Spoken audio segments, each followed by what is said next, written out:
একটা রাখাল বালকের গল্প বলবো, যার একটা ভেড়ার পাল ছিল এবং এই ভেড়ার পাল নিয়ে সে দেশ বিদেশে ঘুরে বেড়াতো।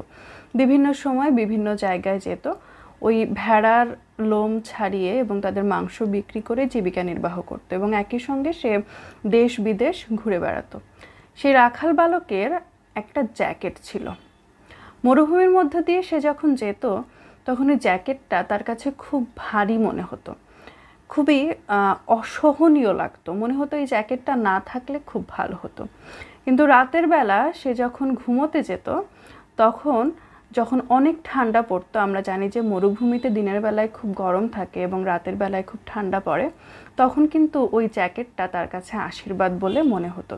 এবং প্রতিদিন রাতে ঘুমাতে যাওয়ার সময় তার এই কথাটা মনে হতো যে ভাগ্যিস সে দিনের বেলা ওই গরমের মধ্যে যখন তার অসহ্য লাগছিল তখন ওই জ্যাকেটটা সে ছুঁড়ে ফেলে দেয়নি, বরং সে একটু কষ্ট হলেও ওই ভারটা বহন করেছে বলেই রাতের বেলায় এই শীতে ওই জ্যাকেটটা তাকে রক্ষা করছে।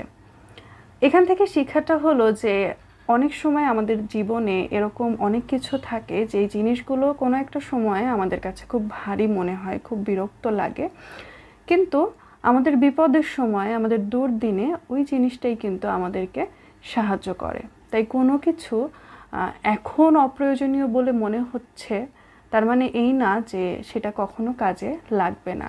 কোনো কিছুর ভার এখন বহন করতে কষ্ট হলেও হয়তো সেই জিনিসটা পরবর্তীতে একটা খারাপ সময়ে আমাদেরকে সুবিধা দিবে। গল্পটা হচ্ছে, রাখাল বালকটার নাম হচ্ছে সান্তিয়াগো এবং যেখান থেকে এই গল্পটা পড়েছি, গল্পটা হচ্ছে দ্য আলকেমিস্ট বইটি থেকে।